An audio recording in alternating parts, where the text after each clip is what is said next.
आज के दौर में रोजगार कमाना बहुत मुश्किल हो गया, मगर जो अपनी मेहनत के बलबूते पर मंजिल पर पहुंच गया वो भी समाज दुश्मन नासिर की नजर हो गया। अटक में भी कुछ ऐसा ही हुआ।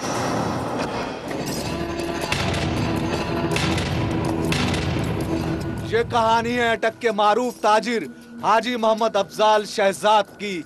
17 दिसंबर 2011 हाजी अफजाल इशा के वक्त अल खैर जनरल स्टोर जो अटक के गुंजान आबाद तिजारती मरकज में वाक़े है से निकलकर सर्राफा बाजार की तरफ गया। उसके पास 30 तोले सोना था। सर्राफा बाजार अटक में कराची ज्वेलर्स से वापस निकले तो उसके बाद उनकी कोई खबर न थी। इशा की नमाज को काफी वक्त हो गया। हाजी अफजाल अभी तक घर क्यों नहीं लौटा? भाइयों की परेशानी बढ़ने लगी। जिसके बाद उसके मोबाइल पर कॉल की गई, लेकिन मुतअद्दिद बार कॉल करने के बावजूद कोई जवाब नहीं मिला। मगर यह सिलसिला रात 1 बजे तक चलता रहा, जिसके बाद मोबाइल फोन बंद हो गया। मोबाइल फोन के बंद हो जाने पर अहले खाना की परेशानी में इजाफा हो गया। हाजी मोहम्मद अफजाल के चचा, भाई और दीगर अजीज व अकारिब, दोस्त अहबाब हफ्ता और इतवार की दरमियानी शब उसकी तलाश में निकल पड़े। डीपीओ ने फौरी तौर पर डीएसपी हफीज अहमद ओलक को इस बारे में खुसूसी हिदायत जारी की, जिन्होंने पुलिस थाना अटक सिटी में उनकी गुमशुदगी और लापता होने की FIR दर्ज कराई। दूसरे रोज 18 दिसंबर बारोज इतवार फुबारा चौक में दर्जनों दुकानें बंद रहीं।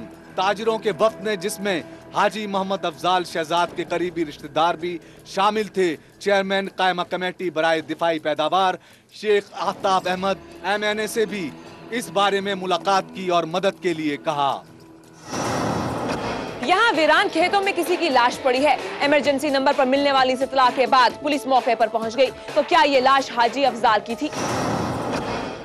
जी हाँ, ये लाश हाजी अफजाल की थी, जो मोहल्ला न्यूटान नस्द शकरदरा के वीरान खेतों में पड़ी थी।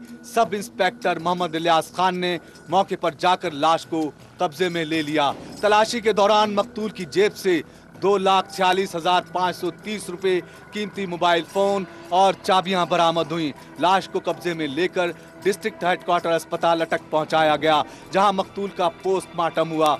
पोस्टमार्टम रिपोर्ट के मुताबिक हाजी मोहम्मद अफजाल शहजाद के जिस्म के मुख्तलिफ हिस्सों में 3 गोलियां मारी गई थीं, जबकि मौके से गोलियों के 4 खोल भी मिले, जो ये जाहिर करते हैं कि मकतूल पर 4 फायर किए गए, जिनमें से 1 खता हो गया और 3 मकतूल के जिस्म पर मुख्तलिफ हिस्सों पर लगे, जिससे उसकी मौत वाक़ई हुई।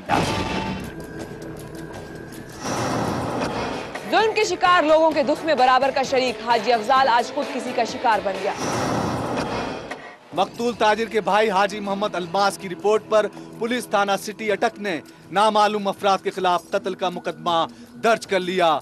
तफ्तीशी सब इंस्पेक्टर इलियास खान ने तफ्तीश शुरू कर दी है, मगर मकतूल हाजी मोहम्मद अफजाल शहजाद के घर सफ़े मातम बिछ गई, जबकि शहर के ताजिरों, मुख्तलिफ मजहबी तंजीमों, सीरत कमेटी, अंजुमन नौजवानान इस्लाम, जमात अहले सुन्नत, JUP ने एहतजाजी रैलियां निकाली, जो बाद-अज़ां जलसे का रूप धार गईं।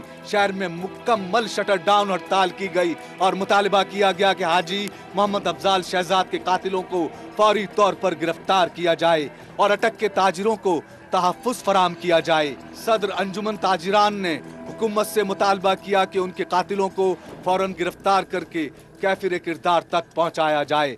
ताजिर हाजी मोहम्मद अफजाल शहजाद के कत्ल के बाद शहर में खौफ और हिरास फैल गया है। पुलिस मसरूफ़ तफ्तीश है और नामालूम कातिलों की तलाश में है, मगर सवाल यह है कि ताजिर हाजी मोहम्मद अफजाल शहजाद के कातिलों को कौन गिरफ्तार करेगा? उसके यतीम बच्चों, बेवा और लवाहिकीन के आंसू कौन पहुंचेगा? क्या ताजिर के खानदान को इंसाफ मिलेगा? कानून का बोलबाला होगा या फिर ये केस भी फाइलों के मलबे तले दब जाएगा?